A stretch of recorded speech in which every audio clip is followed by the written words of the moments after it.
O vídeo de hoje é sobre Super Sad True Love Story, do Gary Shteyngard, e A Revolução dos Bichos, de George Orwell. Então, gente, eu acabei lendo livros super políticos essa semana, não tinha noção do quão políticos eles eram. Assim, A Revolução dos Bichos eu já tinha uma ideia bem boa, na verdade, mas esse aqui foi uma surpresa absoluta. Eu esperava uma coisa dele, ele era outra completamente diferente. Então é dele que eu vou falar primeiro. Em Super Sad True Love Story, a gente tá em uma distopia. A gente tá dentro dos Estados Unidos, na verdade, nesse momento de crise econômica muito grande. Os Estados Unidos estão praticamente falindo, digamos assim, e eles dependem muito da economia da China. A China virou o grande império mundial. E a gente vai viver, né, vai ver tudo aqui pelos olhos de dois personagens, né, principalmente o Lenny Abramov, que ele é filho de imigrantes russos, já tá na casa dos 30 e tantos anos, 39, quase 40. E esse cara, ele se considera, assim, parte da elite americana, porque ele trabalha numa empresa gigantesca, que é dividida em duas, né, subdivisões aí. Uma parte delas cuida de segurança nacional, e a outra parte cuida de vendas, e principalmente do negócio mais, né, polêmico, digamos assim, dessa empresa, que é a vida eterna. Então o Lenny trabalha especialmente na subdivisão de vida eterna, e ele tenta, né, convencer empresários ricos de todas as partes do mundo a estenderem as suas vidas indefinidamente. O chefe dele já tem mais de 70 anos, mas parece mais jovem do que ele. O Lenny, ele não é tão jovem, ele não parece tão jovem quanto ele poderia ser, porque ele não é tão rico. É preciso passar por muitos tratamentos e tal. E quando a gente conhece o Lenny, ele tá voltando de uma viagem de Roma, que por sinal, assim, ainda é a minha parte favorita do livro, assim como ele conta de Roma, uma delícia. E é lá que ele conhece a Eunice Park. Eunice Park é, naturalmente, o interesse amoroso do Lenny. E ela é totalmente diferente dele. Ela é coreana, ela tem 25 anos só, ela é super jovem. E ela é parte dessa geração de pessoas jovens, né, que parecem muito jovens, são muito jovens, e elas são meio dominantes aí nesse mundo. Os jovens se comunicam muito melhor nesse mundo, que é muito dependente dos chamados aparatos. É super estranho como se escreve, eu vou deixar aqui na tela pra vocês verem. Os aparatos são praticamente brochinhos super tecnológicos que as pessoas andam, né, na rua, com colar e coisas assim. E eles logam nessa rede chamada Global Teams. Todo mundo tá na Global Teams, tirando as pessoas super poderosas, tipo o chefe do Lenny. E é por aí que as pessoas se comunicam. Não existem mais grandes veículos de mídia, nem nada do tipo. Tudo tá dentro dessa rede. E os jovens são os que mais se comunicam, que se comunicam melhor nesse mundo. É um mundo bem diferente do nosso, apesar de não ser tão distante no futuro. Mas por que este livro é tão político, você está me perguntando? Primeiro que ele faz referências muito claras ao governo do George Bush. A gente vai ver aqui muitas referências meio subliminares, sabe? A gente vai ter alguns amigos do Lenny que estão envolvidos em esquemas políticos muito mais complicados do que o Lenny pode entender. Tanto o Lenny quanto a Eunice não tem tanto interesse assim em política, mas eles vão se ver muito conectados, né? Primeiro um com o outro, assim, porque eles se descobrem nesse mundo aí totalmente caótico, e também conectados à política, porque ela se mostra muito mais envolvente, muito mais perigosa do que eles podem ter noção no começo. Muita gente fala muito mal desse livro. Quando eu olhei no Goodreads, tem um monte de gente detonando muito. E eu não consegui entender, porque esse é um dos livros mais legais que eu já li na minha vida. Esse livro começa com uma pegada totalmente diferente do que você imagina.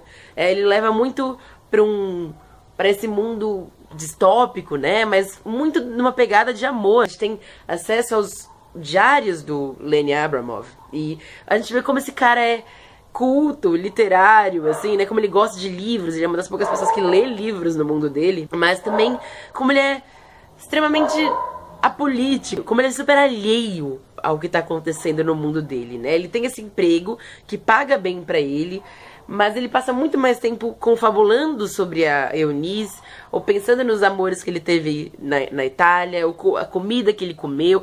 É muito mais banal. A gente julga muito a Eunice, né?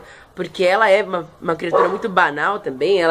Todas as conversas que ela tem com a irmã dela, que podiam ser super importantes pra história, na verdade são super importantes, né? Ela apresenta muito da história pra gente por essas conversas aí, são baseadas em roupas, em coisas que elas querem comprar, em coisas que a Eunice, que tá lá na Itália, compra pra irmão, não, porque tá mais caro, o dólar tá mais barato.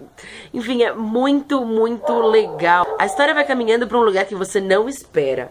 Não tem tanta ação assim, né? A gente se baseia tanto nos diários dele que ele passa muito tempo confabulando sobre coisas que não parecem tão importantes pra trama, mas são pra construção do personagem mesmo. Eu achei muito difícil largar esse livro. Eu tinha tentado ler ele antes, mas, assim, depois que eu comecei de verdade, eu não consegui largar. É muito moderno esse livro, gente. Ele mostra uma sociedade que tá tão imersa nas redes, né, na aparência e na internalização das coisas, da web. Já vê aqui que os grandes empregos que todo mundo deseja são esses muito voltados para as redes, né, para a aparência, para a construção de imagem. Eu gosto muito que ele trabalha tão bem a banalização das coisas. As roupas aqui são muito importantes. Então, a gente passou o tempo inteiro sendo apresentado para essa tal de onion skin, essas calças onion skin, que são nada menos que calças que mostram a bunda das pessoas, assim. Ou então calcinhas que você aperta um botão e elas saem voando, sabe? Isso tudo é muito importante pra gente, pra entender em que sociedade que eles vivem, o que eles priorizam. Então quando a gente vê um choque político muito sério nesse livro aqui, que não é inesperado, mas é impactante, tudo fica muito denso, assim, tudo fica muito mais profundo. Eu gostei demais desse livro. Eu fiquei pensando se ele merecia uma nota 5 lá no Goodreads, né? Eu sempre coloco as notinhas dos livros no Goodreads. Eu coloquei 4, mas voltando pro 4,5, quase caindo no 5. É o tipo de livro que minhas lombrigas literárias mais adoram. E qual não foi a minha surpresa quando eu percebi que esse livro aqui tinha muito a ver com esse livro aqui. Eu nunca tinha lido A Revolução dos Bichos, nunca tinha nem tentado. Eu gosto muito de 1984, mas esse livro aqui, por algum motivo, eu adiei muito tempo na minha vida. A Revolução dos Bichos foi publicada em 1945. Uma época super delicada, né, para as políticas mundiais, digamos assim. E o Orwell, ele fala que nesse livro aqui, a grande intenção dele era nada menos do que desmistificar o mito soviético. Dá pra imaginar que esse livro foi super polêmico na época e ainda é proibido em um monte de lugar, tipo a China e a Coreia do Norte, certo?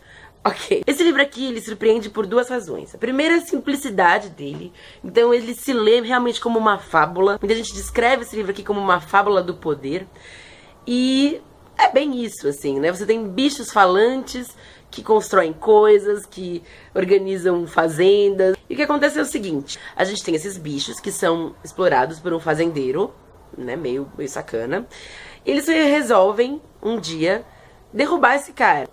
Um dos porcos aqui do livro, o Major, disse que ele teve um sonho uma vez em que ele derrubava, né, esse cara do poder, esse tal de Jordan, né, que era o dono da fazenda, expulsava todos os humanos da fazenda e trabalhavam juntos, todos os animais, em favor de si mesmos, certo? Esse era o grande sonho dele. Ele morre logo em seguida e deixa para os porcos, na verdade. Os porcos se apropriam desse legado aí do Major para organizar uma nova fazenda, expulsar os caras, se organizar enquanto estrutura de trabalho e que todos trabalhem em prol de si mesmos e não para outra pessoa. Se sentiam muito explorados pelo Jordan no começo e eles queriam trabalhar só para si. Essa revolução dá certo, eles conseguem expulsar os humanos da tal da fazenda e começa aí uma coisa muito interessante, que é a dinâmica de poder em relação aos animais. Cada animal vai ter um tipo de atitude em relação ao poder nesse livro aqui. Os porcos, eles vão se apropriar do poder mesmo dessa fazenda. Então eles vão ser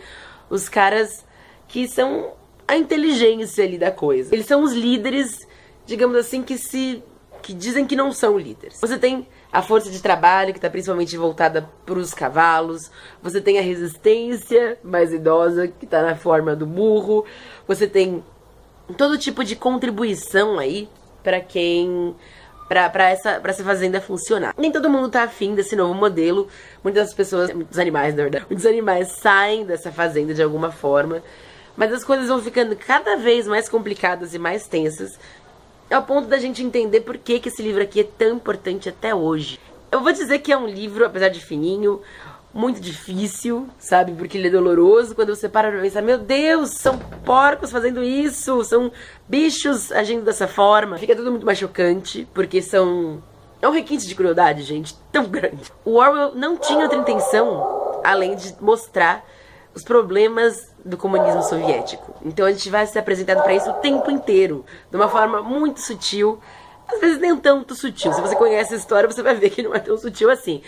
Mas ele gosta de colocar eventos importantes nesses encontros aí de discussão, de debate do comunismo e tal, dentro do livro. Eu gostei demais desse livro, ele é perfeito pra mim, né? Também dei 5 estrelas lá no Goodreads. Qual que é a relação? Por que eu vi tanta relação dos dois? Eu falei que o Lenin, ele era filho de russos, né? Então aqui a gente vai ver todo o desmembramento dessa política aqui, mas isso aqui vai mostrar como o que aconteceu depois. Como as pessoas vão pensar depois de ter passado por tudo isso, sabe? Eu gosto muito que essas histórias, elas meio que conversem, sabe? Com tantos anos de diferença. Esse livro foi lançado em 2011.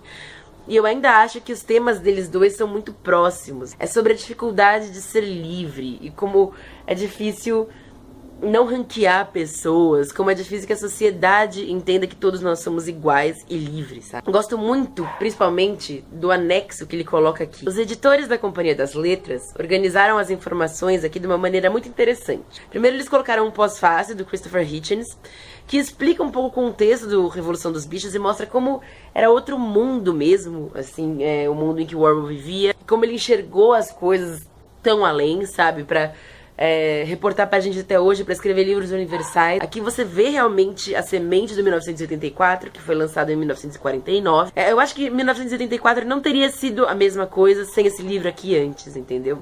Leiam, pelo amor de Deus.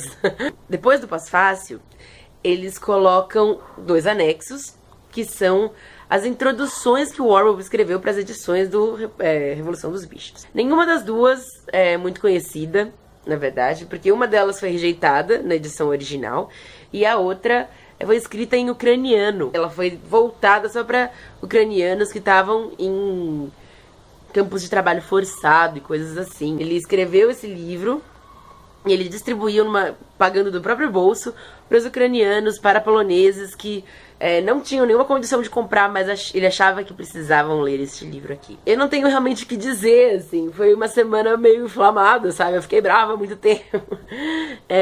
Mas eu recomendo demais esses livros, gente. Eu tô considerando que nossa semana de Orgulho Nerd já tá no fim, né? Na verdade já é junho, então meio que acabou, mas eu queria muito ler esses 2 livros que ainda tem uma pitadinha, ainda tem um pezinho ali na distopia, que é um assunto, né, muito comum aí no mundo nerd e tal, pra falar de coisas super sérias, super sérias. Esses livros aqui são espetaculares. Eu dei 5 estrelas pra ele no Goodreads também, sem a menor sombra de dúvida. Quando você coloca uma fábula com bichos agindo dessa forma, você não tem como tirar outra nota de meia além de 5. Eu acho que são tempos tão importantes pra ler livros assim, sabe, que atiçam as nossas lombrigas políticas e fazem a gente pensar sobre certas coisas e discutir sobre certas coisas. Esse livro aqui eu recomendo que você leia sem pressa, porque acho que o problema de muita gente foi mesmo a pegada dele, assim, como ele é lido, né, ele não tem muita ação, como eu falei, então ele tem uma leitura mais lenta. Mas esse aqui você pode ler em um dia, você vai ficar muito bravo,